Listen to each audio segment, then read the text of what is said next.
तर हे guys welcome back to my channel. मी तुमचा लडका अक्षय आणि आज सकाळचा दिवस होता 23. मग आज सकाळी उठल्यावर चहा घेतला मस्तपैकी सकाळी गाईज आणि मस्तपैकी आता उठून आंघोळीला चाललोय गाईज. मग आंघोळी करून आल्यानंतर गाईज भेटतो तुम्हाला. मग आता आंघोळी करून आवरून झाले गाईज मस्तपैकी. मग समोसा आणलेला समोसा खायला लागलो गाईज. मग समोसा खाऊन झाल्यानंतर आता झोपलो मस्तपैकी. झोपल्यानंतर उठलो मस्तपैकी, जेवण केलं. जेवल्यानंतर मोबाईल चार्जिंगला लावलं आणि मी बघायला लागलो टी व्ही. मग टी व्ही बघितल्यानंतर आता मित्राचा कॉल आल्यावर मित्र बोलवलेला म्हणून मित्राच्या घराला गेलो. मग मित्राच्या घरात बनवलेला चहा, मग मला बी चहा दिला. मग मी बी चहा पिलो आणि मी आणि माझा मित्र गेलो फिराय. मग थोडे एक राऊंड मारल्यानंतर आम्ही गाडीत पेट्रोल घातलं मस्तपैकी.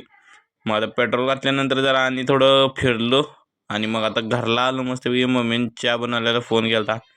मग बहिणीने चहा बनवलेलं मस्तपैकी झालं काय. आणि येऊ इथं काय करावं, फ्रीजच फोडा लागला की आईस्क्रीमचं ठेवाय फ्रीज फोडाला. आणि मी आणि माझा मित्र गेलो ज्यूस घ्यायला. मग ज्यूस पिलो आणि आजचा रात्री जेवण हे होतं गायज. आणि आजचा ब्लॉग एवढाच गायज. भेटूया आपण पुढच्या ब्लॉगला. असंच नक्की भेट देत जावा गायज माझ्या ब्लॉगला आणि नक्कीच सपोर्ट करत राहा.